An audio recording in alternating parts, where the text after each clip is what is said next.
when the kid, like, in her really comes out, and when she's much smarter and older than everyone else in the room. Mainly you. Mainly me.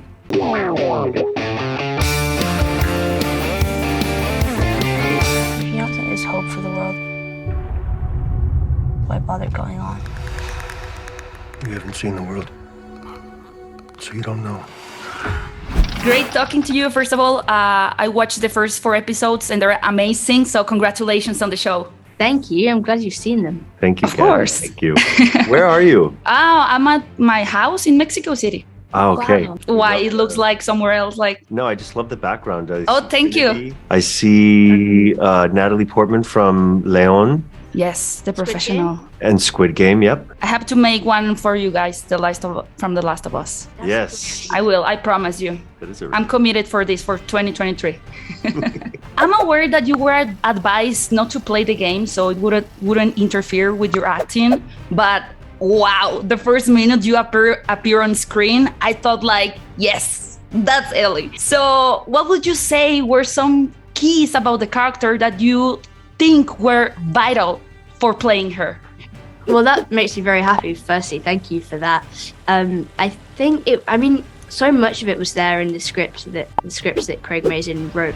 Him and Neil tried to take everything about Ellie and about the characters, about the story from the game, and really translate it into the scripts. So, which is why they trusted advised not to play the game, because everything that they would have wanted us to see from the game was in the scripts. And the key parts, I guess, it was recognizing her vulnerability against this badassery, the hardened nature that she has externally, and the balance and how it shifts as the story progresses, and the situation that she's put in, when the kid in her really comes out, and when she's much smarter and older than everyone else in the room. Mainly you. Mainly me. There aren't that many other people in the room, Yeah, true. and the bar isn't set very high, so it's not saying much. Joel's pretty dumb. I think that one of the biggest questions about the series is whether the fans will be getting more answers about certain subplots or characters seen previously in the game, like the actual intentions of the Fireflies, more about Riley and Ellie, and I don't know, maybe a little bit about a certain cult named the Seraphites. What can you tell the fans about it? That was a nice kind of reference to part 2. Yes, this has been, for me, one of the most fun things about this show is that we could, in the game, everything was seen from Joel and Ellie's perspective, and only Joel and Ellie's perspective. We could evolve characters, but only when Joel and Ellie are around. Here we get to unplug from them and go on these tangents. So, for example, in the first episode, we get to see a lot more of Marlene when Joel isn't around. So we get to see her have a conversation with her lieutenant, or sometimes a lonely conversation with Ellie, and it really broadens your understanding of what Marlene was wrestling with, even in the scenes you only saw in the game. Likewise with Bill and Frank, for example, there's Bill mentioned this relationship that in the game, but we don't get to experience it. Here we get to spend almost an entire episode fleshing his relationship out, which really helps elevate how your understanding of the world, and therefore reflects back onto Joel and Ellie's relationship and what it means for them and what's at stake for them as they go on this journey. Even though one of them is based on real life events and the other one is a fictional product, both The Last of Us and Chernobyl share the idea of tragedy caused by negligence. Yeah. But in The Last of Us, that's something new that wasn't seen on the games. So I wanted to ask you, how did you come up with the idea of building this apocalypse through the ecological, political, and social points of view seen in the show? It starts with Neil Druckmann's vision from the video game, which obviously built out this world. But you're right to suggest that once we create a live action show, we have to put a lot more attention to detail to make sure that as we're immersed in a real world, we feel like it has changed dramatically. So the question we would ask ourselves is, what happens when civilization stops functioning? How quickly does nature come back? How does it reclaim? What are the textures of this world? What does metal end up looking like? What happens to our building? How do animals take over? And we did all sorts of research.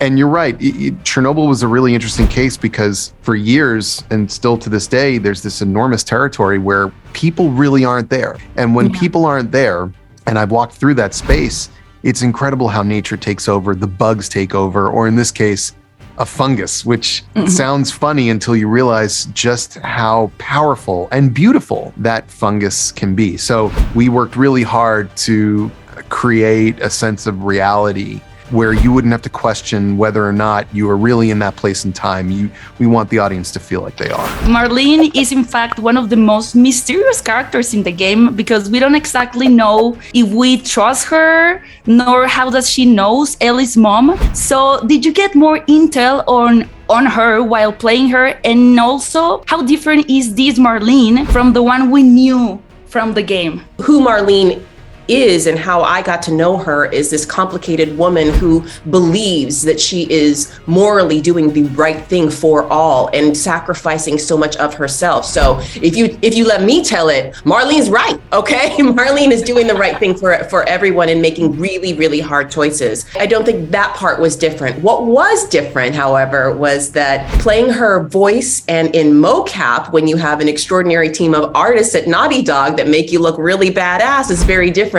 than putting on her weapons belt, putting on a wig, walking in her flesh and blood. And how did you feel the first time you saw yourself with the costume? I cried and then I texted Neil. I was like, I absolutely could not believe it because it looked so verbatim to the game. Even walking on set the first time, an out-of-body experience because I felt like I was actually stepping foot into the game, but in this beautifully elucidated set that all of the designers on the HBO series were clearly had the same love affair with the game that I did. And there were so many times while I was working on set or just lurking on set, because I did a lot of lurking, that I had visceral emotional responses because I felt like this piece was being honored in such a wonderful way. The show has given us the chance to know even more about Joel, the relationship with her daughter, with Tommy, and the man he became after losing everything. So can you tell us a little bit about the emotional build-up that the show did to enhance the character? Well, as you saw, it's very soon in the experience of the show that the loss that really defines him as a character for the story happens pretty early on the day of the apocalypse. And for me, it was just a great opportunity to have such an anchor, albeit a tragic one, to basically map who this man is, what he was, what he's become, what he's capable of, and then to have a character as amazing as Ellie be the provocation of making him human again. And that becoming human again is actually his biggest threat, because that means feeling and loving and then being capable of anything to not experience that kind of loss again. Having a bigger input on how the fungi crisis began, the pandemic and even the fireflies, I believe a lot of fans would like to see more about the stories from the American Dreams comic, the Seraphites from the second game, and many of the little details and organizations that appear along the games. But would you like to explore or dig in a little bit more further into the show? Well, we have an opportunity if people watch and everyone is excited about it, and HBO says, all right, I think everybody wants to keep going, so as long as we have an audience and we can keep going, we have an opportunity to expand, I think, as we did for this season, to talk about where we can go and also, again, areas we can fill in. I know people are really interested in what happened before Joel